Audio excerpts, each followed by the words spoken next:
నమస్తే, welcome to Leo prime time debate. Mahanadu నిజంగా TDP పార్టీకి ఇదొక మహా ఉత్సవం అని చెప్పేసి అనుకోవచ్చు. అయితే దీని గురించి మనతో మాట్లాడడానికి సీనియర్ జర్నలిస్ట్ సత్యమూర్తి గారు, అదేవిధంగా రాయలసీమ సామాన్యుడు మనతో పాటు ఉన్నారు. సార్ నమస్తే. నమస్కారం. నమస్తే. నమస్తే సార్, సత్యమూర్తి గారు, మహానాడు వాస్తవానికి ఇది ఒక తెలుగుదేశానికి ఒక పెద్ద పండగ అని చెప్పుకోవచ్చు. అయితే ఈసారి కడపలో జరగబోతుంది కాబట్టి చాలా పెద్ద ఇంట్రెస్టింగ్గా మారబోతుంది. అదిగాక ఈసారి వైనాట్ పులివెందుల అనేది టార్గెట్గా చూస్తున్నారా? అది కాక యువ రక్తంతో పరుగులెత్తుతున్నటువంటి ఒక టీడీపీ పార్టీ, అది నారా లోకేష్ గారి ఆధ్వర్యంలో జరగబోతుంది, అట్టహాసంగా జరగబోతున్నట్టు తెలుస్తుంది. మొత్తానికి ఉన్నది గవర్నమెంట్ టీడీపీదే కాబట్టి చాలా సునాయాసంగా అయిపోతుందా పనులన్నీ అని చెప్పేసి అయితే అనుకుంటున్నారు. నిజంగా దీంట్లో ఎలాంటి ఆటుపోట్లు ఉంటాయంటే ఏం చెప్తారు? ఇప్పుడు మహానాడు నిర్వహణ అనేది తెలుగుదేశం పార్టీకి ఎవరో కొత్తగా నేర్పాల్సిన పని కాదు. చాలా కాలంగా మహానాడు నిర్వహణని తెలుగుదేశం పార్టీ కార్యకర్తలు కానీ నాయకులు కానీ అదొక క్రమశిక్షణతోటి అట్లా చేస్తూ పోతూ ఉంటారు.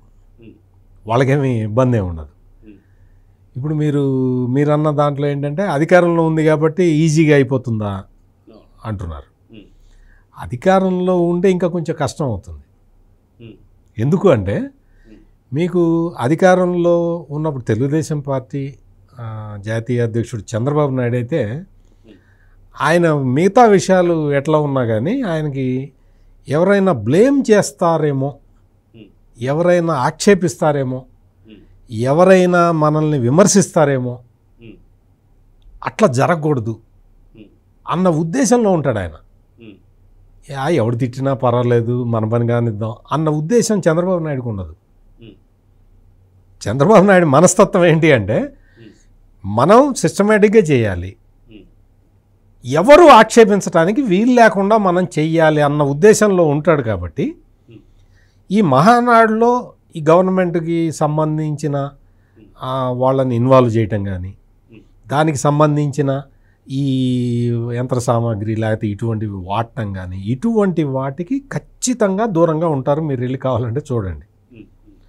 ఈవెన్ ఆ గ్రౌండ్ క్లియరెన్స్లు అవి ఇవి వాళ్ళందరూ కూడా గవర్నమెంట్ మెషినరీ తోటి చేయించినా కానీ దానికి సంబంధించిన బిల్స్ చెల్లించేస్తూ ఉంటారు. మనం మామూలుగా చూసాం కదా, జగన్మోహన్ రెడ్డి ముఖ్యమంత్రిగా ఉన్నప్పుడు సిద్ధం మీటింగులు పెట్టాడు. సిద్ధం మీటింగులు అన్నీ పార్టీ మీటింగులు పెట్టి వాటికి ఆర్టీసీ బస్సుల్ని వాడాడు. ఆర్టీసీ బస్సులకి నేను బిల్లు కడతానన్నాడు. ఇప్పటివరకు గట్ల అది 372 కోట్లు ఎంతో మొన్న లెక్క చూశారు. 372 కోట్లు ఆర్టీసీకి జగన్మోహన్ రెడ్డి బాకీ పడి ఉన్నాడు ఇప్పటికీ. అంటే ఎందుకు చెప్తున్నానంటే అట్లా ప్రభుత్వ యంత్రాంగాన్ని విచ్చలవిడిగా వాడేసుకుందాము అని చూసే వ్యక్తి చంద్రబాబు నాయుడు కాదు. అయితే అది కాకుండా దాంట్లో ఫ్లెక్సీ బ్యానర్లకు కూడా దాదాపు 600 పైచిలుకు కోట్లు, 650 కోట్ల పైచిలుకు ఫ్లెక్సీ బ్యానర్లు కూడా వాడినట్టు తెలుస్తుంది సిద్ధం సభలకి. సో అసలు అదే కాదు, మీకు స్టేజీ వేయటం కూడా గవర్నమెంట్ మెషినరీతో వేయించారు. దానికి కారణం ఏం చెప్పాడంటే జగన్, ప్రైవేటు వాళ్ళు వేస్తే సెక్యూరిటీ ప్రాబ్లమ్స్ వస్తాయి, అందుకని గవర్నమెంట్ ప్రోటోకాల్ ప్రకారం గవర్నమెంట్ మెషినరీ వేయాలని చెప్పి వేయించుకున్నాడు.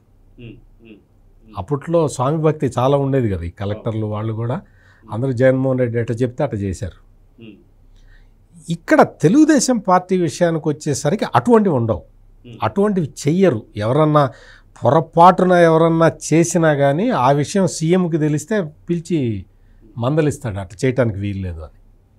అందుకనే ఇప్పుడు తెలుగుదేశం పార్టీ ఈ మహానాడు ఏర్పాట్లు మీరు చూసిరండి. మీకు అంతకుముందు ఒంగోలులో జరిగింది మహానాడు. ఒంగోలులో మహానాడు జరిగినప్పుడు జగన్మోహన్ రెడ్డి సీఎంగా ఉన్నాడు. అప్పుడు అసలు బస్సుల్లో వస్తే బస్సు ఆపాడు, లారీల్లో వస్తే లారీలు ఆపాడు, ఏ కారులో వస్తే కార్లు ఆపాడు. నడుచుకుంటూ వచ్చారు. 16 కిలోమీటర్లు 20 కిలోమీటర్లు ప్రజలు నడుచుకుంటూ ఒంగోలు మహానాడుకు వచ్చారు. ఇప్పుడు ఏంటంటే కొంచెం తెలుగుదేశం అధికారంలో ఉంది కాబట్టి బస్సుల్లో వచ్చినా, లారీల్లో వచ్చినా, టూ వీలర్లో వచ్చినా, ఈ కార్ ఏ వెహికల్లో వచ్చినా ప్రాంగణం వరకు వెళ్ళటానికి అవకాశం ఉంటుంది. అప్పుడు జగన్మోహన్ రెడ్డి ఒంగోలు, చాలామంది ఒంగోలులో ఎంత ఇబ్బంది పడ్డారంటే తెలుగుదేశం పార్టీ కార్యకర్తలు, మహానాడు వైపు వెళ్తున్నాం అంటే షేర్ ఆటోలు కూడా ఆపారు. షేర్ ఆటోలు ఎంతమంది పడతారు? 5గురు ఎక్కుతారు, 6గురు ఎక్కుతారు. నీకు ఓవర్లోడ్ అయితే వాళ్ళని దించాలి, షేర్ ఆటోని పంపించాలి. కానీ దుర్మార్గంగా షేర్ ఆటోలను కూడా బంద్ చేశారు ఆ రోజున ఒంగోలు మహానాడు సందర్భంగా. అంటే ఇప్పుడు ఆ ఇబ్బంది ఉండదు. అంతకు మించి వేరేగా అధికార కార్యక్రమాలు ఏవి కూడా అక్కడ జరగడానికి వీల్లేదని ఇప్పటికే స్ట్రిక్ట్ ఇన్స్ట్రక్షన్స్ అవి వెళ్ళిపోయినాయి. కాబట్టి ఇది ఒక కొత్త డైరెక్షన్, అంటే స్టేట్ డైరెక్షన్ ఇప్పుడు మారింది. ఇప్పుడు నీతి ఆయోగ్ రిపోర్ట్ ఇచ్చినా, ఏ రిపోర్ట్ ఎటువంటి రిపోర్ట్లు వచ్చినా కానీ అన్నిటిలో కూడా AP is a progressive state అనే వస్తున్నది. సో అందుకని ఆ డైరెక్షన్ని ఇంకా స్ట్రాంగ్గా ముందరికి తీసుకువెళ్ళే ఒక విధానాన్ని ఈ మహానాడు చూపిస్తుందనేది మాత్రం అది మనం ఖచ్చితంగా చెప్పచ్చు. అయితే ఒక సామాన్యుడిగా దాదాపు ఇప్పుడు యువరక్తమైనటువంటి ఒక నారా లోకేష్ గారి ఆధ్వర్యంలో ఇది జరగబోతుందని చెప్పి తెలుస్తుంది. అయితే అది కాకుండా ఎలాంటి కార్యక్రమాలు చేయబోతున్నారు, అదిగాక మినీ మహానాడు పెట్టాల్సినటువంటి ఒక అవసరాలు ఏమున్నాయంటే రాయలసీమ కుర్రోడ్లా మీరేం చెప్పబోతున్నారు? ఒకటండి, ఇప్పుడు మీరు అడిగారు మహానాడు అనేది. నేను చిన్నప్పటి నుంచి తెలుగుదేశం పార్టీ మహానాడు గురించి వింటూ ఉన్నాను. ఏంటంటే నాకు రాజకీయాలు ఊహ తెలిసినప్పుడు తెలుగుదేశం పార్టీ ప్రతిపక్షంలో ఉన్నింది. అంటే 2011, 12, 13 ఆ టైంలో హైదరాబాద్లో జరిపేవాళ్ళు గండిపేట దగ్గర. అప్పటి నుంచి అంటే అది ఒక ఆనవాయితీ గమనిస్తూ వస్తే మహానాడు జరిగింది. మళ్ళీ రాష్ట్ర విడిపోవడం, ఆ తర్వాత ఇక్కడ వైజాగ్లో కావచ్చు, విజయవాడలో కావచ్చు, తిరుపతిలో కావచ్చు జరిగింది. నేను తిరుపతిలో చదువుకునే రోజుల్లో గమనిస్తే అక్కడ మొత్తం మహానాడికి ఈ విధంగా ఒక పండగ వాతావరణంలో 3 రోజులు ఈ విధంగా మహానాడు జరుగుతూ వచ్చింది. ఇప్పుడు ఇన్నేళ్లగా ఒక రాజకీయ పార్టీ ప్రతి సంవత్సరం ఒక డేట్ ఫిక్స్ చేసుకొని అరోజ్ చేస్తుంది. దీని లోపలికి వెళ్తే మనం ఎన్టీ రామారావు గారి నుంచి నేడు లోకేష్ గారి వరకు మనం చూసుకుంటే 3 తరాలుగా 4 దశాబ్దాలుగా ప్రతి సంవత్సరం మహానాడు అనేది ఖచ్చితంగా జరుపుతున్నారు. ఎప్పుడన్నా కొన్ని సందర్భాల్లో లాస్ట్ టైం ఎలక్షన్ అయింది, అప్పుడే ఎలక్షన్ అయింది, అప్పటికప్పుడు కార్యకర్తలు అలసిపోయినారు. అందువల్ల నార్మల్గా అది విజయోత్సవ సభగా చంద్రబాబు నాయుడు గారి ప్రమాణ స్వీకారాన్ని ఈ విధంగా జరుపుకోవడం జరిగింది. ఈ విధంగా చేసుకుంటూ వచ్చారు. ఈసారి మహానాడు గురించి చూస్తే మనం ప్రతిసారి ప్రతిపక్షంలో ఉన్న అధికారంలో ఉన్న మహానాడు అనేది స్టేట్ లెవెల్లో ఒకటి జరిగితే నియోజకవర్గ స్థాయి నుంచి కూడా మహానాడులు జరుగుతాయండి. ఇదేంటంటే మనం ఈ తెలుగు రాష్ట్రాల్లో ఏ రాజకీయ పార్టీ చేయని విధంగా తెలుగుదేశం పార్టీ మహానాడు చేస్తుంది. అంటే కొంతమంది ప్లీనరీలు అని చేసుకుంటారు, కొంతమంది వచ్చి ఆవిర్భావ దినోత్సవం అని చేసుకుంటారు. కానీ తెలుగుదేశం పార్టీలో వచ్చి మనం కొంతమంది అయితే లైఫ్ టర్మ్ ప్రెసిడెంట్ అని చెప్పి వాళ్ళే అనౌన్స్ చేసుకుంటూ ఇట్టుంటారు. కానీ తెలుగుదేశం పార్టీలు అలా కాదు. ఎలాగంటే ఈ మహానాడు అనేది ఆ పార్టీ యొక్క సంస్థాగతంగా బలోపేతం చేసుకోవడానికి ఎవరైతే గ్రామస్థాయి అధ్యక్షులు ఇప్పుడైతే కొత్త కుటుంబ సాధికార సమితి అని చెప్పి కొత్తగా తీసుకొని వచ్చారు. అదేవిధంగా మండల స్థాయి అధ్యక్షుల్ని, జిల్లా స్థాయి అధ్యక్షుల్ని, ఈ విధంగా ఆ అనుబంధ విభాగాలకు అధ్యక్షుల్ని ఇది ఆ నియోజకవర్గంలో వాళ్ళు ఒక ఎన్నికల కమిటీ వేసుకొని నియమించుకుంటారు. ఎందుకంటే ఒక రాజకీయ పార్టీ అంటే తనకంటూ ఒక రాజ్యాంగం. ఇప్పుడు రాష్ట్రానికి ఎలాగైతే ముఖ్యమంత్రి, ఎమ్మెల్యేలు ఈ విధంగా ఉంటారు, అదేవిధంగా నియోజకవర్గం పార్టీ పటిష్టత కోసం ఈ విధంగా వాళ్ళ విభాగాల్లో ఈ విధంగా మినీ మహానాల్లో నియోజకవర్గ స్థాయిలో అక్కడ గ్రామ స్థాయి అధ్యక్షులు ఇవి చేసుకోం. వాళ్ళు కొన్ని తీర్మానాలు చేసుకుంటారు.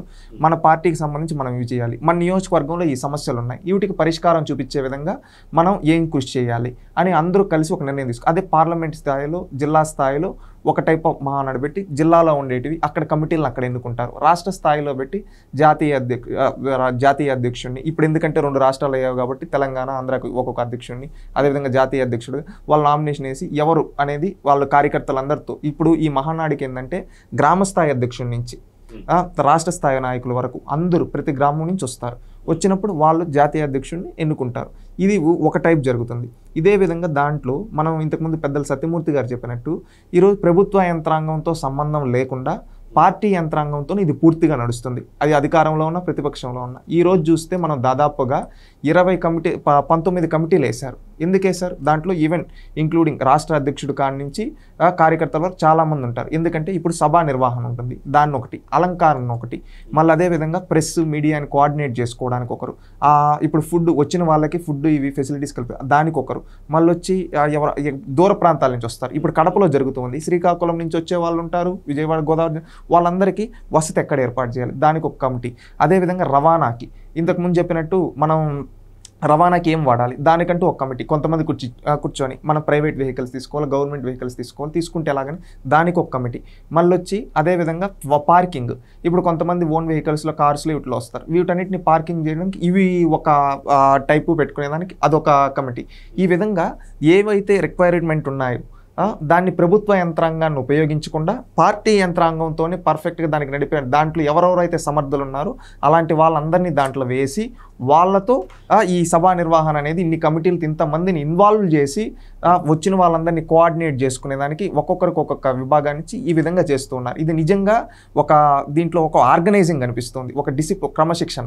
మళ్ళీ వచ్చిన కార్యకర్తలు వీళ్ళందరూ కూడా ఉన్న తర్వాత అక్కడ తీర్మానాలు ప్రతి ఒక్కటి వేదిక పైన 3 రోజులు జరిగితే మొదటి రోజు వచ్చి ఈసారి నియమించింది పార్టీ విధి విధానాలు, అదేవిధంగా కార్యకర్తలు ఎవరైతే చనిపోయారో వాళ్ళకి నివాళులు అర్పించడం, అదేవిధంగా పార్టీ గత 40 ఏళ్ళలో ఏం సాధించింది, ఇంకా విజయాలు నేటి తరానికి చెప్పడం కోసం ఇలాంటి తీర్మానాలు.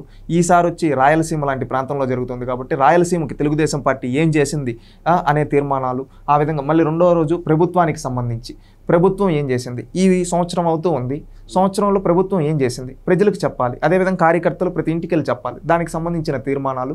3వ రోజు బహిరంగ సభ, నార్మల్గా ప్రతిసారి ఒక బహిరంగ సభ పెట్టుకుని ఈ విధంగా ఆ రోజు రాష్ట్ర నలుమూలల నుంచి లక్షలాది మంది తరలి వస్తారు. ఈ విధంగా 3 రోజులుగా ఈ విధంగా చేసుకుంటారు. ఈ విధంగా ఒక క్రమశిక్షణ గల పార్టీ ఈ విధంగా ఒక తీర్మానాలు చేసుకుని ప్రజలకు ఉపయోగపడే విధంగా, పార్టీకి ఉపయోగ విధంగా ఒక ఆర్గనైజింగ్గా వెళ్తుంది. బహుశా ఈ 2 తెలుగు రాష్ట్రాల్లో ఇంత విధి విధానాలతో వెళ్ళే రాజకీయ పార్టీ మరొకటి ఉండదంటే అతిశయోక్తి లేదు. ఇంకొకటి, ఒక రాయలసీమ వాసిగా నేను చెప్పదలుచుకున్నదంటే ఈ రాయలసీమ అభివృద్ధిలో తెలుగుదేశం పార్టీ పాత్ర అనేది కీలకమైంది. ఎందుకంటే మా తరం వాళ్ళు, మా ముందు తరాల గురించి మనం చూసుకుంటే రాయలసీమలో పరిస్థితులు ఎలా ఉండేది, ఇప్పుడు మన సినిమాల్లో కూడా చూస్తుంటాం, ఫ్యాక్షనిజంతో చంపేస్తూ ఉంటారు, ఈ విధంగా మాట్లాడతాం. లేదా ఎందుకంటే అక్కడ వాళ్ళు చదువుకోలేరురా, ఏదో కూలిపోయిన ఆ రోజు అక్కడక్కడ అంతే అనే రోజుల నుంచి ఈ రోజు ఆ నేలపైన ఎన్నో తయారవుతూ ఉన్నాయి. ఆ విధంగా మార్చింది తెలుగుదేశం పార్టీ. అది రాయలసీమ గడ్డపైన మనం చెప్పాలి, కడప గడ్డపైన చెప్పాలి. ఇప్పుడు ఏంటంటే కొంతమంది జగన్మోహన్ రెడ్డి గారు లాంటి నాయకులు ఏం చేస్తున్నారు, ఒక మంచి ట్యూన్ ఉండే సాంగులు పెట్టుకుంటారు, మేము రాయలసీమ సింహాలం పులులం, మా నాన్న రాయలసీమ సింహం, నేను పులి కడుపున పుట్టిన పులివెందుల పులిని అని ఇలాగ పెట్టుకుంటారు. ఇవి ఎలివేషన్ డైలాగ్స్, ఈ పోస్టర్ చూసి యూత్ అంతా మాలాంటి వయసు ఉండే వాళ్ళు ఏమనుకుంటారు, వీళ్ళే సింహాలేమో నిజమేమో అని చెప్పి అనుకుంటారు. తెలుగుదేశం పార్టీ ఎంతో చేసింది. ఏంటంటే ముందు తరాల పరిస్థితి ఎలా ఉన్నాయో చెప్పాం. అలాంటి పరిస్థితులు రూపుమాపాలంటే ఎన్టీ రామారావు గారు ఒక ఆలోచన చేశారు. రాయలసీమలో ఈ విధంగా ఉంది, ఈ బంగారం పైన రతనాలు దొరుకుతాయని మనం చరిత్రలో చదువుకుంటాం. నిజంగానే ఈ నేలపైన నీళ్ళు ఇంచగలిగితే ఇక్కడ బంజరు భూముల్లో నిజంగా బంగారం పండుతుందని చెప్పి నీళ్ళు ఇవ్వాలని తెలిసిన వ్యక్తి ఎన్టీ రామారావు గారు. ఆ తర్వాత కాలంలో చంద్రబాబు నాయుడు గారు ఏమని చూశారు, ఇక్కడ చాలామంది ప్రాంతాల్లో ఫ్యాక్షనిజం ఉంది, ఏంటంటే చంపేసేది. గతంలో రాజశేఖర రెడ్డి గారు ఉండేటప్పుడు ఎంతోమందిని పెద్ద నాయకులు కింద అప్పుడు చంపేస్తే ఎవరైనా ఏమంటారు, ఊర్లో మన సినిమాలో చూపించినప్పుడు రే వాడు మీ నాయన్ని చంపాడు, నువ్వు కూడా కత్తెత్తుకొని వాడిని చంపు అని చెప్పేవాడు నాయకుడు. కానీ అలా కాదు, మీ తల్లిదండ్రులు చనిపోయారు, ఫ్యాక్షన్కి చెక్కు పెడితేనే మీ తలరాతలు మారుతాయి, లేదంటే నరుక్కుంటూ పోతే మిగిలేదు ఎవరు ఈ భూమి మీద, అలా కాదు అని చెప్పి ఫ్యాక్షనిజాన్ని రూపమాపడానికి మీరు కలం పట్టండి. ఎవరైతే ఫ్యాక్షనిజం గొడవలు ఆ పిల్లల్ని తీసుకొని వచ్చి ఎన్టీఆర్ మోడల్ స్కూల్లో పెట్టి చదివించి తన సొంత బిడ్డల్లాగా చదివించి తన సొంత బిడ్డకు కూడా టైం ఇవ్వకుండా ఆ బిడ్డలతో సమయం కేటాయించి వాళ్ళ మనసులో నుంచి ఆ ఫ్యాక్షనిజం అనేది రూపమాపాడు. ఈ విధంగా పట్టుకోవాల్సింది కత్తులు కాదురా కళాలు అని చెప్పి అలా పట్టుకుంటే మీ తలరాతలు మారుతాయని చెప్పారు. ఇంకొకటి, మనం ఇంకొక మాట మాట్లాడుకుంటే సీమలో బాంబులు తయారు చేస్తారు ఈ విధంగా అంటారు. అలాంటిది సీమలో తయారవ్వాల్సింది బాంబులు కాదు, సీమలో ఎన్నో వస్తువులు తయారు చేయొచ్చు అని చూపించిన వ్యక్తి నారా లోకేష్ గారు. ఎందుకంటే ఆయన అంటూ ఉంటాడు, నేను స్టాన్ఫోర్డ్ ఇక్కడ మన రాయలసీమలో ఎందుకు తయారవ్వకూడదు, మొబైల్ ప్రతి ఒక్కటి మొబైల్లో తయారయ్యే ప్రతి వస్తువు ఇక్కడ తయారవుతుంది. ఆయన ఆనాడు ఎలక్ట్రానిక్స్ ఐటీ మినిస్టర్గా ఉన్నప్పుడు, ఇండస్ట్రీస్ మినిస్టర్గా ఉన్నప్పుడు ఆయన ఏం చేశాడు తెలుసా అండి, సెల్కాన్ తీసుకోండి, కార్బన్, డిక్సాన్, టీసీఎల్, జోహో ఇలాంటివి ఎన్నో తీసుకోండి. మొన్న కూడా ఎల్జీ ఎలక్ట్రానిక్స్ తీసుకొని వచ్చాడు, అంటే వాషింగ్ మిషన్స్ తయారు చేసే ఇవన్నీ శ్రీ సిటీకి ఇవి తీసుకొని వస్తున్నాడు. ఏమంటే ఇక్కడ ఆ సీమ అంటే మా సీమలో బాంబులుగా తయారైంది, ఇంట్లో మీరు వాడుకునే ప్రతి ఏసీల కాడి నుంచి, టీవీల కాడి నుంచి, ఫోన్ల కాడి నుంచి అన్నీ మా రాయలసీమలో తయారవుతున్నాయని చెప్పించిన వ్యక్తి లోకేష్. అదేవిధంగా చంద్రబాబు నాయుడు గారు కియా, దాని వెనకాల బ్యాక్గ్రౌండ్లో లోకేష్ గారు కూడా సపోర్ట్ ఉంది. ఈ విధంగా 3 తరాలుగా 4 దశాబ్దాలుగా రాయలసీమ కోసం తెలుగుదేశం పార్టీ ఈ విధంగా వాళ్ళ జీవన విధానాల్లో మార్పు తీసుకొని వచ్చింది. సీమలో పారాల్సింది రక్తం కాదు నీరు, సీమలో పట్టుకోవాల్సింది కత్తులు కాదు కలం, సీమలో తయారవ్వాల్సింది బాంబులు కాదు, అనేక మనం వాడుకునే నిత్యం వాడుకునే వస్తువులు తయారవ్వాలని తెలుగుదేశం పార్టీ నమ్మి మార్పులు తీసుకొని వచ్చింది. ఈరోజు ఇంకా ఎక్కడికో వెళ్ళి ఉద్యోగాలు చేయడం కాదు, ఇక్కడే చేయాలని చెప్పి ఇదంతా ఈసారి మహానాడు ద్వారా అక్కడ ప్రజలకు చెప్పడానికి సిద్ధమైంది. ఎందుకంటే చేసింది చెప్పుకోవాలి, సీమలో అన్నం పెట్టినోడే దేవుడు. కానీ ఇక గతంలో చరిత్రని వీళ్ళు కొంతమంది ఏ విధంగా వక్రీకరించారంటే అనేక విధాలుగా ఫ్యాక్షనిజం చేసినోడు దేవుడుగా వక్రీకరించుకొని వాళ్ళేదో మేలు చేసినట్టు చెప్పుకున్నారు. కాదు, ఇది పరిస్థితులు మారింది, ఇది వీళ్ళ జీవన విధానాలు మారింది. రాయలసీమలో తెలుగుదేశం పార్టీ ఈ విధంగా కృషి చేసింది. మీరు మాకు గతంలో పాదయాత్రలో లోకేష్ గారు ఒకటి అన్నారు, మిషన్ రాయలసీమ అని.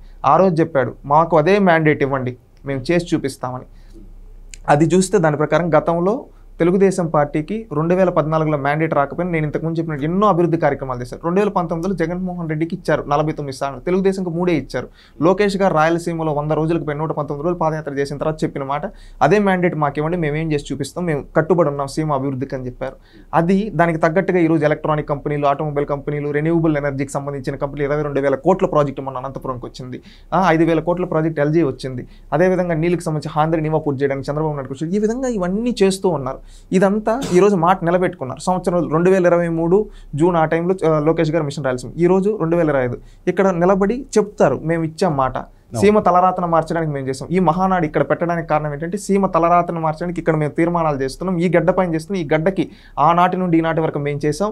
ఈ గడ్డ పైన కొంతమంది వాళ్ళ రాజకీయ అవసరాల కోసం ప్రాంత విభేదాలు రెచ్చగొడుతూ ఈ ప్రాంతానికి కనీసం గుక్కు నీళ్ళు ఇవ్వకుండా రాజకీయాలు చేసిన జగన్మోహన్ రెడ్డి వాళ్ళని ఎండగడుతూ అదేవిధంగా ప్రజలకు చేసిన అభివృద్ధిని రాయలసీమ గడ్డపై చెప్పడానికి ఈ మహానాడు అనేది ఉపయోగపడుతుంది. మాలాంటి కొత్త తరానికి, మా యువతరానికి ఎవడో సినిమాల్లో పాటల్లాగా చేసుకుని ఎలివేషన్లు ఇచ్చుకునేవాడు కదరా, సీమకు ప్రాంతం చేసింది వీళ్ళు అని చెప్పడం కోసం ఈ మహానాడు జరుగుతూ ఉంది. ఖచ్చితంగా మా తరం కూడా తెలుసుకుంటారని చెప్పి భావిస్తున్నాను. ఇంత చేశారు రాయలసీమకి. అది ఈసారి కడప గడ్డపైన జరుగుతున్నందుకు దేవుని గడప, తొలి గడప కడప అంటాం. అలాంటి కడప నుంచి ఒక మార్పు మొదలవుతుంది. మా తరం యువత అంతా తెలుసుకొని ఈ పార్టీకి అండగా నిలబడగలిగితే మేము, మా తలరాతలు మారుతాయి, మా భవిష్యత్తు ఈ విధంగా మాకే తెలియదు. మా జీవన క్రమంలో ఎన్నో మార్పులు వచ్చాయి. ఇంకా భవిష్యత్తులో రానున్న రోజుల్లో రెన్యూవబుల్ ఎనర్జీ ప్రపంచాన్ని శాసిస్తున్న అలాంటి రెన్యూవబుల్ ఎనర్జీ హబ్గా మన రాయలసీమ చేస్తూ ఉన్నారు. అయితే సత్యమూర్తి గారు మనం చూసుకుంటే దాదాపు మొన్న జరిగినటువంటి ఒక సబ్జెక్టులు కూడా మనం ఏ పార్టీకి కూడా చూడలేదు, ఏ ప్రాంతీయ పార్టీకి కూడా ఇట్లాంటి ఒక రెస్పాన్స్ మనం చూడలేదు. ఈ సబ్జెక్టుకు సంబంధించి కార్డులు కావచ్చు, కార్డులు పంపిణీ కావచ్చు, ఇవన్నీ కూడా శరవేగంగా జరిగిపోతూ వస్తున్నాయి. అది కాకుండా దాదాపు సంక్రాంతికి మనం 3 రోజులు పండగలా చేసుకుంటాం. అదేవిధంగా 27, 28, 29 మే నెలలో జరిగేటువంటి ఈ పండగ గురించి మీరేం చెప్తారు? అంటే మీ క్వశ్చన్కి సమాధానం చెప్పబోయే ముందర రాయలసీమ అంటే నాకు ఒక చిన్న గుర్తొచ్చి చెప్తాను. అసలు రాయలసీమలో నీళ్లు పారించాలి అనేది ఎన్టీ రామారావు ఆకాంక్ష. అందుకనే తెలుగు గంగ ప్రాజెక్టు డిజైన్ చేసి, అంటే చెన్నైకి నీళ్లు ఇచ్చే నెపంతో తెలుగు గంగ ప్రాజెక్టుని తీసుకొచ్చి ఆ తెలుగు గంగ ప్రాజెక్టు ద్వారా అన్ని రాష్ట్రాల, తమిళనాడు వరకు నీళ్లు తీసుకెళ్ళాలి, దీనికి కేంద్ర ప్రభుత్వం కూడా సహాయం చేయాలని చెప్పి ఒక పెద్ద మాస్టర్ ప్లాన్ వేసి తెలుగు గంగకి రూపకల్పన చేసిన వ్యక్తి ఎన్టీ రామారావు. అదొక్కటే కాదు, గాలేరు నగరి, హంద్రీ నీవా, సృజల స్రవంతి, ఆ పేరు కూడా ఎంత గంభీరంగా పెట్టాడో ఎన్టీ రామారావు.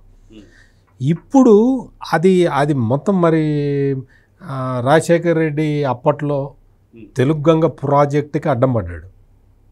తెలుగు గంగ ప్రాజెక్టు మాకు రాయలసీమకి నీళ్ళు ఇవ్వకుండా నువ్వు చెన్నైకి నీళ్ళు ఎట్ట ఇస్తావు అనే ఒక వాదనని తీసుకొచ్చి అడ్డం పడ్డాడు వైఎస్ రాజశేఖర రెడ్డి. నీకు నీళ్ళు అటు పోతూ ఉంటాయ్యా, మనం వాడుకున్న తర్వాతే చెన్నైకి ఇస్తాము అని ఎన్టీ రామారావు ఎంత చెప్పినా వినకుండా ఒక పొలిటికల్ యాజిటేషన్ చేశాడు ఆ రోజున ఈ YS Rajasekhara Reddy. Political agitation చేసినా కానీ ఆ ప్రాజెక్ట్ కంటిన్యూ అయింది. ఆ తర్వాత గాలేరు నగరి, హంద్రీ నీవా, సృజల స్రవంతి, ఇవన్నీ కూడా ఈ ప్రాజెక్టులన్నీ కూడా ఇప్పుడు కంప్లీషన్ దశకు వస్తూ ఉన్నాయి. మధ్యలో జరిగిన కొన్ని దీంతోటి, అంటే రాజకీయపరమైన తేడాలతోటి ఇవన్నీ కూడా వాయిదా పడిపోయినాయి. ఈ గాలేరు నగరి, హంద్రీ నీవా ప్రాజెక్టులని టైల్ ఎండ్ మొత్తం అంతవరకు తీసుకెళ్ళాలి అన్నది చంద్రబాబు నాయుడు విజన్. వీటితోటి అక్కడ ఉన్న చెరువులు నింపాలి అనే డైరెక్షన్లో ఆయన పనిచేస్తున్నాడు. ఇప్పుడు మొత్తం గాలేరు నగర్ అయితే కుప్పం వరకు పోయింది, అక్కడి నుంచి ఇంకా ఆ తర్వాత ఇంకా బార్డరే ఉన్నది. అంటే ఎందుకు చెప్తున్నానంటే ప్రాజెక్టుల రూపకల్పన చేసి అవి పూర్తి చేస్తున్నది చంద్రబాబు నాయుడు, తెలుగుదేశం ప్రభుత్వం. అనంతపురం ఎడారి అయిపోయేది, అసలు ఈ పాటికి మామూలుగా అయితే ఎడారి అయిపోయి ఉండాలి.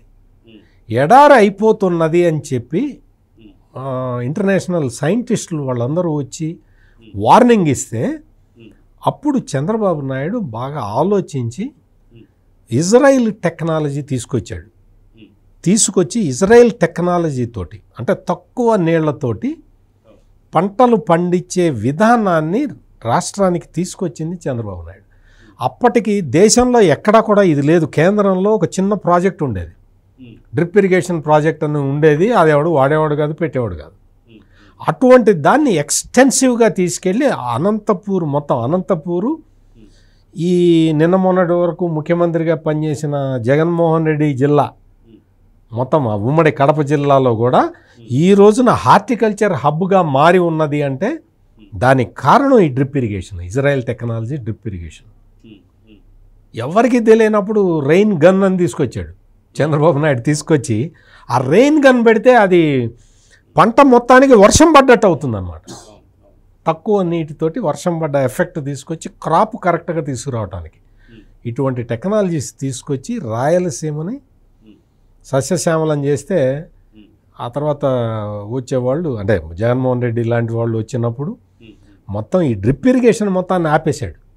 అసలు అతని జిల్లాలో ఏది ప్రయారిటీకి తీసుకోవాలో కూడా తెలియని వ్యక్తి ముఖ్యమంత్రిగా పనిచేశాడు. ఇక్కడ ఈ మహానాడు దీనికి సంబంధించి వస్తే మనం ఈ ఆర్గనైజేషన్ స్కిల్స్, తెలుగుదేశం పార్టీలో ఉండే ప్రతి ఒక్కరికి కూడా ఆర్గనైజింగ్ స్కిల్స్ ఆటోమేటిక్గా వస్తాయి. అది వచ్చేలాగా ఇదివరకు గండిపేటలో ట్రైనింగ్ ఇచ్చేవాళ్ళు. గండిపేటలో తెలుగుదేశం చంద్రబాబు నాయుడు నేతృత్వంలో ట్రైనింగ్ ప్రోగ్రామ్స్ జరిగేవి. నాయకత్వ లక్షణాలని వాళ్ళకి చెప్పడానికి ట్రైనింగ్ ప్రోగ్రామ్స్ పెట్టేవాళ్ళు. ఆ ట్రైనింగ్ ప్రోగ్రామ్స్కి చాలామంది అటెండ్ అయ్యి, ఇప్పుడు చాలామందిని చూస్తున్నాం నాయకులు, తెలుగుదేశంలో ఉన్న నాయకులు చాలామంది గండిపేట శిక్షణా శిబిరాలకు వచ్చిన అటెండ్ అయిన వాళ్ళు ఇప్పుడు పెద్ద నాయకులుగా ఉన్నారు. ఒకసారి నాయకత్వ లక్షణం వచ్చేసిన తర్వాత అతను ఇంకో 10 మందికి ఆటోమేటిక్గా అతన్ని చూసి ఇంకో 10 మంది నేర్చుకుంటారు.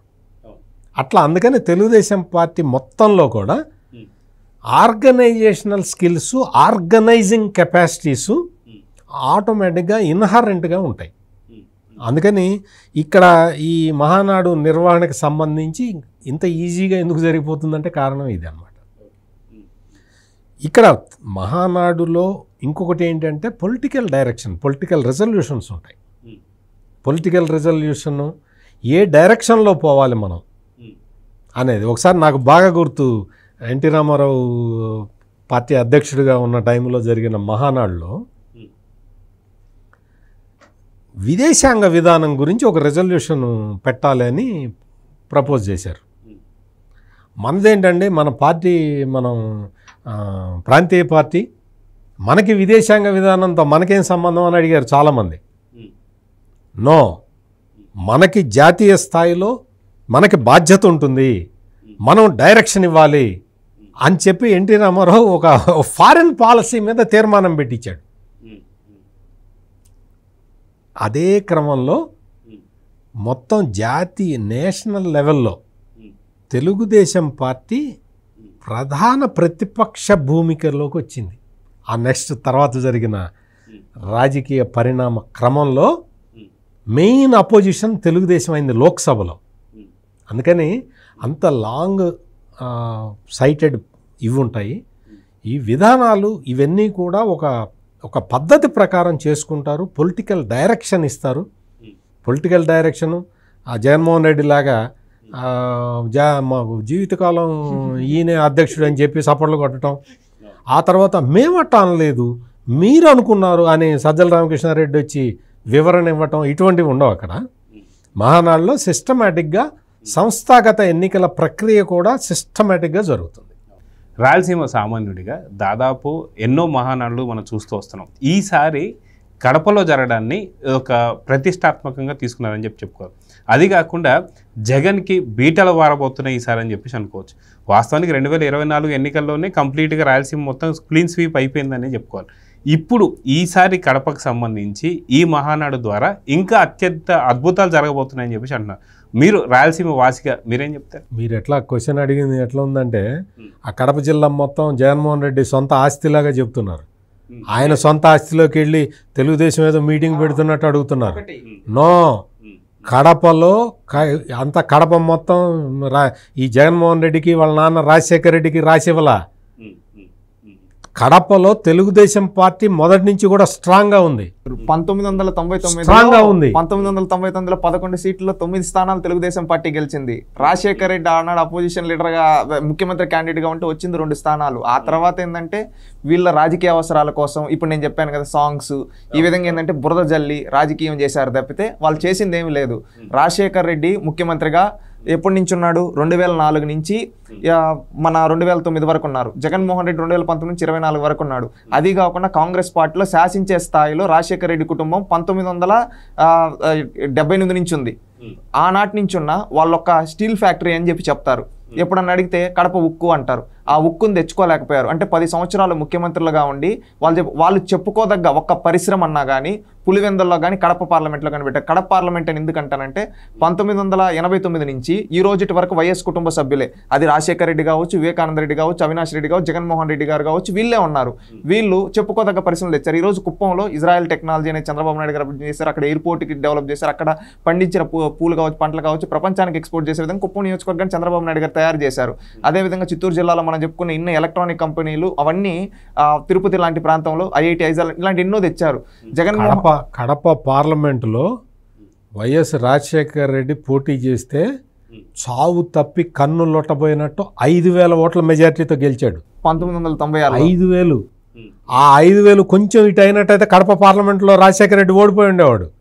అందుకని పెద్ద కడప పార్లమెంట్, కడప జిల్లా, కడప పార్లమెంటు అంటే వాళ్ళు ఏదో వాళ్ళ సొంత ఆస్తిలాగా చూసే రోజులు ఎప్పుడో పోయినాయి. ప్రజలు ఆల్రెడీ క్లియర్ కట్గా 2024 ఎన్నికల్లో చెప్పేశారు మీకు హక్కు లేదు అని చెప్పి. వాళ్ళు గెలిచిన 3 స్థానాలు కూడా ఏంది? రాజంపేట. ఆ రాజంపేటలో ఏంటో తెలుసా? తెలుగుదేశం పార్టీ మీరు ఫస్ట్లో స్టార్ట్ చేసి అప్పుడు అడిగారు 1,000,000 మంది సభ్యత్వాలని. రాజంపేట అసెంబ్లీ నియోజకవర్గం జగన్మోహన్ రెడ్డి గెలిచాడని చెప్పుకుంటాడు కదా, అదే నియోజకవర్గంలో 1,20,000కు పైగా తెలుగుదేశం పార్టీ సభ్యత్వాలు ఉన్నాయి.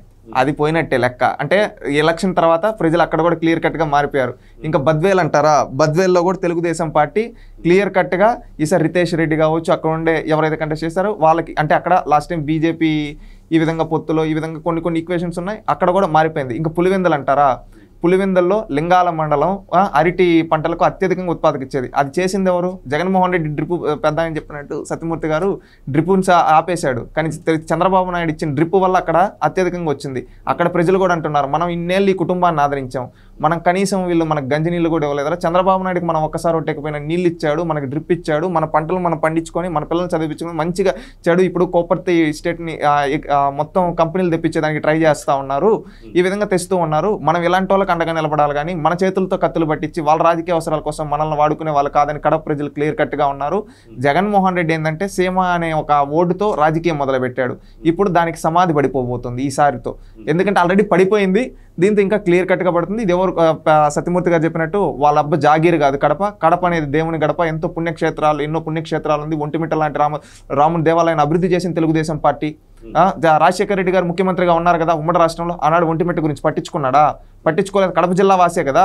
కానీ తెలుగుదేశం పార్టీ ఒంటిమిట్టను తీసుకొని పర్యాటకంగా అభివృద్ధి చేసింది. గండికోట అభివృద్ధి చేసింది. అదేవిధంగా ఈరోజు కొప్పర్తి ఎస్టేట్ని కావచ్చు, ఈ విధంగా చెప్పుకుంటూ పోతే కడప జిల్లాలో తెలుగుదేశం పార్టీ మార్క్ అనేది ఉంది డెవలప్మెంట్లో. జగన్మోహన్ రెడ్డి, రాజశేఖర రెడ్డి వాళ్ళ ఓట్ల రాజకీయం కోసం చేస్తే తెలుగుదేశం పార్టీ అక్కడ ప్రాంత ప్రజల తలరాతను మార్చడానికి చూసింది. అదేవిధంగా పని చేస్తుందని కూడా నేను భావిస్తూ ఉన్నాను. ఇంకా జగన్మోహన్ రెడ్డి సీమ అనే ఓటు తీసుకొని వచ్చి రెచ్చగొట్టాలనుకుంటే జగన్మోహన్ రెడ్డిని ప్రజలే భూస్థాపితం చేస్తారని కూడా భావిస్తూ ఉన్నాను. అయితే సత్యమూర్తి గారు, వాస్తవానికి ఆంధ్రప్రదేశ్ అనగానే ఉన్నటువంటి ఒక 2 ముఖ్యమైనటువంటి ఒక పార్టీలు పార్టీల కింద చూసుకుంటే అక్కడ టీడీపీ, జనసేన ప్లస్ బీజేపీ కూటమిగా ఉంది. అదిగాక పెద్ద పార్టీలు చూస్తే ఖచ్చితంగా అటు టీడీపీ అని చెప్పుకోవాలి, దాని తర్వాత ఇప్పుడు వైఎస్ఆర్సీపీ అని చెప్పుకోవాలి. కానీ ఈ రెండింటికి సంబంధించి ప్లీనరీ సమావేశాలు కూడా ఈ సంవత్సరం మేము పెట్టుకోవట్లేదు అని చెప్పేసి కూడా జగన్మోహన్ రెడ్డి దాన్ని డిక్లేర్ చేశారు, నెక్స్ట్ ఇయర్ పెట్టుకుంటా అని చెప్పాను. ఎందుకు అనుకోవచ్చు? అదిగాక గతంలో కూడా చూసుకుంటే సొంత తల్లిని కూడా పూర్తిగా రాజీనామా చేయించిన పరిస్థితి మనం చూస్తూ వస్తున్నాం. సో నిజంగా టీడీపీని, వైసీపీని రెండింటిని మధ్య ఉన్న వ్యత్యాసం ఏంటంటే ఏం చెప్తారు?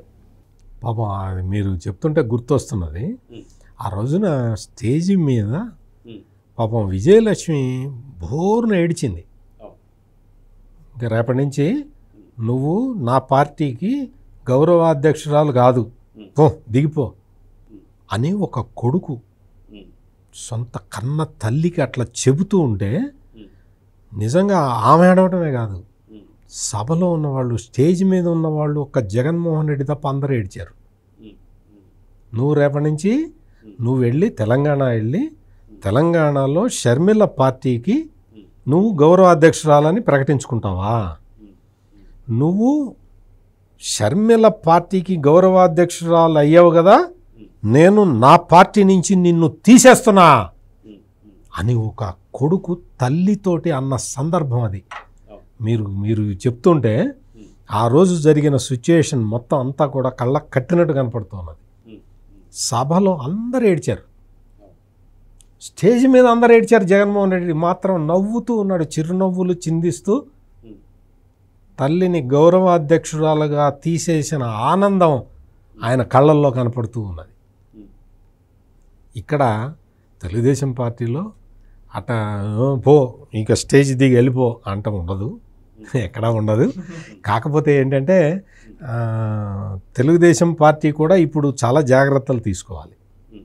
నాకు బాగా గుర్తు, ఆ ఒంగోలులో అంటే ఇతను జగన్మోహన్ రెడ్డి ముఖ్యమంత్రిగా ఉన్న టైంలో ఒంగోలులో మహానాడు జరిగితే అక్కడ ఎవరో ఒక కార్యకర్త నాకు అన్నం దొరకలేదు అనో ఏదో చెప్తే ఆ వీడియోని తీసి వైరల్ చేశాడు జగన్మోహన్ రెడ్డి.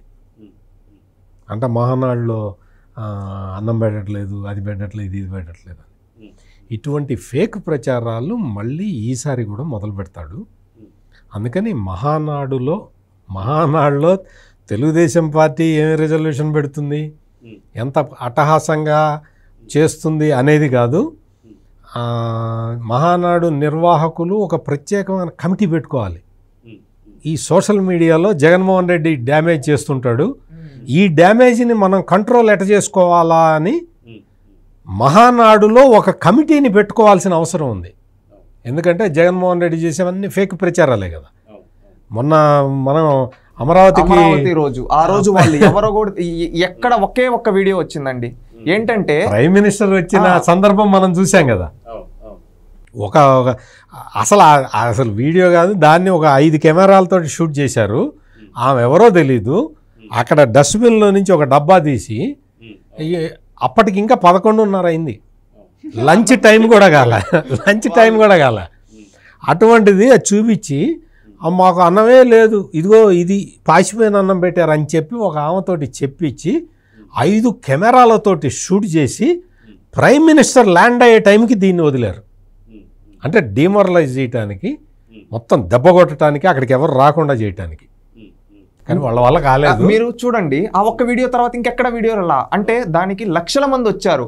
ఆ లక్షల మందిలో ఎవరు మాకు బాగా ఏమీ చెప్పలేదు, ఆ ఒక్కటే వచ్చింది. ఇంకోటి ఏంటంటే వచ్చిన వాళ్ళందరూ కూడా ఇదేంది ఆ బిస్లరీ వాటర్ మా అందరికి ఇచ్చాడు చంద్రబాబు నాయుడు అని పొగిడెళ్ళారు.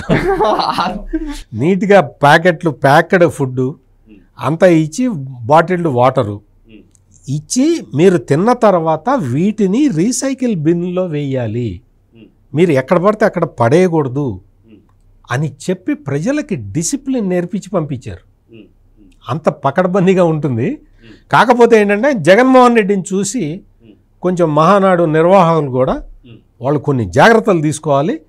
ఈ సోషల్ మీడియాని ఎప్పటికప్పుడు గమనిస్తూ జగన్మోహన్ రెడ్డి చేసే తప్పుడు ప్రచారాన్ని ఎప్పటికప్పుడు కౌంటర్ చేసేలాగా ఒక కమిటీని అయితే మహానాడు వాళ్ళు పెట్టుకోవాల్సిన అవసరం అయితే నాకైతే కనపడుతుంది. అయితే జగన్ గురించి కావచ్చు, జగన్ సంబంధించిన సైకో బ్యాచ్ గురించి కావచ్చు, కంప్లీట్గా 2019 నుంచి 24 దాకా ఎలాంటి కుట్రలు చేశారని అందరికి తెలిసిందే. హత్యలు కావచ్చు, ఇవన్నీ చాలా కామన్గా. కాకపోతే కడపలో జరిగేటువంటి మహానాడుకు సంబంధించి ఇందాక సత్యమూర్తి గారు చెప్పినట్టుగా కంప్లీట్గా ఎలాంటి జాగ్రత్తలు తీసుకోవాలి. ఎందుకు అంటే దాదాపు గతంలో మనం చూసాం, సొంత ఇంట్లో వాళ్ళని కూడా ఎలాంటి పరిస్థితులు చూశారు. సో ఖచ్చితంగా ఇలాంటి సందర్భంలో మహానాడు అక్కడ జరుగుతున్న సందర్భంలో ఎలాంటి జాగ్రత్తలు తీసుకోవాలి సైకోల నుంచి అంటే మీరేం చెప్తారు? ఒకటి, వీళ్ళు నిజంగా మీరు అన్నట్టు సైకోలే. తెలుగుదేశం పార్టీ కార్యకర్తలు కూడా జాగ్రత్తలు పాటించాలి. ఎందుకంటే అందరితో ఉండడం మంచిది. ఎందుకంటే వీళ్ళు వైసీపీ వాళ్ళు ఏం చేస్తారంటే ఎంతకైనా తెగిస్తారు. ఇంతకు ముందు అన్నట్టు ఫుడ్ బాగా పెట్టిన మహానాడు అంటే ఫుడ్ గురించి వస్తుంది కాబట్టి చెప్తాం. ప్రతి ఒక్క కార్యకర్తకి కడుపు నిండా అన్నం పెడుతుంది తెలుగుదేశం పార్టీ. ఎందుకంటే అది తెలంగాణలో అధికారం లేకపోయినా 25 ఏళ్ళగా ఈ రోజుకి కూడా ఎన్టీఆర్ భవన్కి పోతే భోజనం పెడతారు కార్యకర్తలకి. ఇక్కడ ఆంధ్రాలోనూ ప్రతిరోజు వచ్చిన కార్యకర్తలకు భోజనం పెట్టి పంపిస్తారు. ఈ 2 తెలుగు రాష్ట్రాల్లో నిరంతరం నిత్యాన్నదానం లాగా భోజనం పెట్టే ఒక ఏకైక పార్టీ తెలుగుదేశం పార్టీ. వీళ్ళు ఇంతకుముందు అన్నట్టు సత్యమూర్తి గారు మహానాల్లో భోజనాలు దొరకలేదని చెప్పి కావాలని వీడియోలు లేదు. అది చేసి పంపిస్తే జనాలు మీ మొహాన్ని ఉమ్ముతారు. ఎందుకంటే అలాంటి పనులు చేసి ఉమ్మించుకోవడం కన్నా మంచిగా ఉండమని. ఇంకొకటి, ఎవరన్నా కార్యకర్తలు ఎక్కడ నార్మల్గా పోతూ ఉంటే వైసీపీ వాళ్ళకి కావాలనే ఒక రాయేసి వాళ్ళతో గొడవకు పెట్టి ఈ విధంగా తెలుగుదేశం పార్టీ కార్యకర్తల మధ్య మహానాల్లో గొడవ అని కూడా చిత్రీకరిస్తారు. అంటే వచ్చి వైసీపీ కూడా కొడతాడు, మన వాళ్ళు ఎందుకు రాయేశారని పోయి అంటే మాట్లాడితే అది వాగ్వాదం కూడా జస్ట్ ఎక్స్ప్లెనేషన్ అడిగినాక దాన్ని కూడా ఇద్దరు తెలుగుదేశం పార్టీ కార్యకర్తల మధ్య జరిగినట్టు చిత్రీకరిస్తారు. ఇంకొకటి, వీళ్ళే తెలుగుదేశం పార్టీ జెండా కప్పుకొని పోయి కొంతమంది కావాలని ఎక్కడన్నా లీడర్ ఏదైనా పంచర్ తీయేసి వీళ్ళే పంచర్ తీస్తున్నారు అని చెప్పి ఈ విధంగా అంటే వాళ్ళు విష ప్రచారాలు ఇంకా అందరూ. ఎందుకంటే ఆ విధంగా చేయడానికి, ఎందుకంటే రేపు కడపలో గ్రాండ్ సక్సెస్ అవుతుంది. ఎవరు అడ్డుకున్నా జగన్మోహన్ రెడ్డి కాదు కదా, జగన్మోహన్ రెడ్డి వాళ్ళ తాత రాజారెడ్డి తరం కూడా కాదు అడ్డుకోవడం. ఎందుకంటే అంత అద్భుతంగా చేస్తారు, సక్సెస్ అవుతుంది. ఆ సక్సెస్ అని తట్టుకోలేడు కదా మనోడికి. ఏంటంటే అందరూ ఆనందం ఉంటే ఏడుస్తాడు. అందుకని అడ్డుకోవడం కోసం ఇలాంటి ఎన్నో కుట్రలు పంతాడు. మనం నిజంగా జాగ్రత్తగా ఉండాలి. ప్రజలు కూడా ఇవన్నీ గ్రహించాలి. ఎందుకంటే ఎంతకైనా తెగిస్తాడు. మీరు అన్నట్టు సొంత ఇంట్లో వాళ్ళని చేసినప్పుడు ఇలాంటి చిన్న చిన్న ఆయనకి అసలు లెక్కే కాదు కదా. అందుకని జాగ్రత్తగా చేయాలి. ఖచ్చితంగా ఈ మహానాడులో పెట్టే తీర్మానాల వల్ల రాష్ట్ర భవిష్యత్తు ఆల్రెడీ ఒక గ్రోత్ రేట్ వైపు వెళ్తూ ఉంది. ఇంకా ముందుకెళ్ళాలి. మా భవిష్యత్ తరాలకు ఉపయోగపడే విధంగా రేపు రాయలసీమకే ఉత్తరాంధ్ర, అదేవిధంగా గోదావరి జిల్లాలు కావచ్చు, అన్ని ప్రాంతాలకు సంబంధించి తీర్మానాలు ఉండబోతున్నాయి. ఈ తీర్మానాలన్నింటినీ ఖచ్చితంగా ఇంప్లిమెంట్ చేసి ఫ్యూచర్లో మా భవిష్యత్ తరాలకి ఒక భవిష్యత్తునిచ్చే విధంగా ఉండాలని కోరుకుంటున్నాను. అయితే సత్యమూర్తి గారు, ఇంకొక వార్త కూడా ఇటీవలే బయటకు వచ్చింది. ఏంటంటే ప్రతి వీకెండ్ శని ఆదివారాల్లో హైదరాబాద్లో ఒక ఆఫీస్లో కూర్చొని ఏదైతే కూటమి ప్రభుత్వం మీద కావచ్చు, టీడీపీ పైన కావచ్చు, ఎలాంటి బురద జల్లాలనే దాని మీద వీళ్ళు ఒక ప్రణాళికలు వేస్తుంటారని చెప్పి దాంట్లో మాజీ ఐఏఎస్లు, మాజీ ఐపీఎస్లు కూడా దాంట్లో ఉంటున్నారని చెప్పి సంగతి తెలిసింది. ఇదంతా వైసీపీ దగ్గరుండి చేయిస్తుంది. అయితే ఈసారి మహానాడు మీద స్కెచ్ చేసింది. మొన్న జరిగినటువంటి ఒక శని ఆదివారాల్లో ఇదే చర్చ జరిగింది. ఎలాంటి కుట్రలు పన్నాలని చెప్పి చూస్తున్నారని చెప్పి మొత్తానికి దీనికి సంబంధించి ఎలాంటి జాగ్రత్తలు తీసుకుంటే ఏం చెప్తారు? అంతమంది ఐఏఎస్లు, అంతమంది ఐపీఎస్లు ఎవరు లేరు. ఒక ఐఏఎస్ ఆఫీసర్ ఉన్నాడు. ఇంకొక అతన్ని లైన్లో పెడదామని చూశారు. కానీ ఈ జగన్మోహన్ రెడ్డి దెబ్బకి ఐఏఎస్ జైలుకి వెళ్ళాడు కదా, ఒక ఐపీఎస్ జైలుకి వెళ్ళాడు. ఇంకొంతమంది ఐపీఎస్లకి ఏమో పోస్టింగ్లు రావట్లేదు. దాంతో చాలామంది మళ్ళీ ఆలోచనలో పడ్డారు.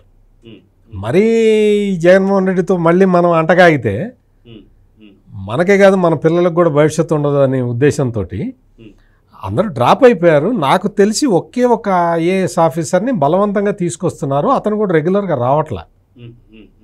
ఇక్కడ కుట్ర బన్నాలి, కుట్ర రోజు చేసేదే వాళ్ళు, అదే కదా. అందుకని ప్రత్యేకంగా మహానాడు గురించి వాళ్ళు ప్రత్యేకంగా కుట్ర పన్నక్కర్లా, రోజు చేస్తున్న పని అదే. సోషల్ మీడియాలో వాళ్ళు చాలా రకరకాలుగా, మీకు అంతెందుకు జగన్ గారు, వాళ్ళ అధికార ప్రతినిధి ఒక ఉంది, యాంకర్ శ్యామల అని ఒక ఉంది, అమాయకుడైన ధనుంజయ రెడ్డిని అరెస్ట్ చేస్తారా అని మొదలుపెట్టింది. అమాయకుడైన ధనుంజయ రెడ్డి, అమాయకుడైన ధనుంజయ రెడ్డిని రాజకీయ కారణాలతోటి అరెస్ట్ చేస్తారా అంటుంది. ధనుంజయ రెడ్డి రాజకీయ నాయకుడా? ధనుంజయ రెడ్డి అమాయకుడా? ధనుంజయ రెడ్డి ఏం చేశాడు, ఎట్లా చేశాడు అనేది మొత్తం ఛార్జ్షీట్లో కంప్లీట్గా పొందుపరిచే పరిస్థితి ఉంటే అంటే ఎట్లా చెప్తారో చూడండి వాళ్ళు. ఒక కొత్త నేరేటివ్ తీసుకొచ్చి అమాయకంగా ఏమీ తెలియని ఒక దీంతో చెప్పిస్తారు. అది చాలామంది నమ్మాలని గోల్డ్ బిస్కెట్లు అన్నీ పట్టుకుంటున్నారు మొత్తం అంతా. ఆ గోల్డ్ బిస్కెట్లు ఫోటోలు చూసిన తర్వాత కూడా ధనుంజయ రెడ్డి లాంటి అమాయకుడిని పట్టుకుంటారా, కృష్ణమోహన్ రెడ్డి లాంటి మంచి వాడిని పట్టుకుంటారా అని యాంకర్ శ్యామల అడిగితే వాటికి సమాధానం కూడా వస్తుంది, త్వరలోనే వస్తుంది. అందుకని ఇక్కడ వీళ్ళు మొత్తం ప్రచారం ఏదో ఒక దుష్ప్రచారాన్ని చేయటం అనేది వీళ్ళు అదే పనిలో ఉంటారు. వీళ్ళకి పొలిటికల్ యాక్టివిటీ ఏమీ లేదు. తెలుగుదేశం పార్టీ అంటే సభ్యత్వం చేర్చాలి, ఆన్లైన్లో ఎట్లా చేయాలి, కార్యకర్తలకి ఇన్సూరెన్స్ ఎట్లా కల్పించాలి, కార్యకర్తలకి ఏదన్నా సహజ మరణం జరిగితే ఎట్లా సహాయం చేయాలి, ప్రమాదవశాత్తు చనిపోతే అతని కుటుంబాన్ని ఎట్లా ఆదుకోవాలి. ఇందాక ఈయన చెప్పారు కదా, వాళ్ళ పిల్లల్ని తీసుకొచ్చి చదివించటం, ఎన్టీఆర్ స్కూల్స్ పెట్టడం, ఈ పనులలో వీళ్ళు బిజీగా ఉంటారు. వాళ్ళకి అటువంటి పనులు లేవు కదా. వాళ్ళకి ఎంతసేపటికి సోషల్ మీడియా మీద కాన్సన్ట్రేషను, సోషల్ మీడియాలో అబద్ధాలు ప్రచారం చేయటం మీదే కాన్సన్ట్రేషన్ ఉంటుంది. కానీ నేను అనుకోవటం మహానాడు మీద కూడా అటువంటి ప్రయత్నాలు చేస్తారు, కానీ అట్లా సక్సెస్ కాకపోవచ్చు. సో చూద్దామండి. ఇది మహానాడుకు సంబంధించి మాత్రం అట్టహాసంగా 27, 28, 29 తారీఖు మేలో జరగబోతున్నాయి. కాబట్టి దీనికి సంబంధించి వైసీపీ కుట్రలు పన్నేటువంటి ఒక యోచనలో కూడా ఉంది. సో వీటన్నిటికి సంబంధించి టీడీపీ కార్యకర్తలు ప్రతి ఒక్కరు తగు జాగ్రత్తలు తీసుకుని అయితే కోరుకుందాం. సో ప్యానల్లో పార్టిసిపేట్ చేసినటువంటి సత్యమూర్తి గారికి, అదేవిధంగా రాయలసీమ సామాన్యుడికి నమస్తే. నమస్కారం.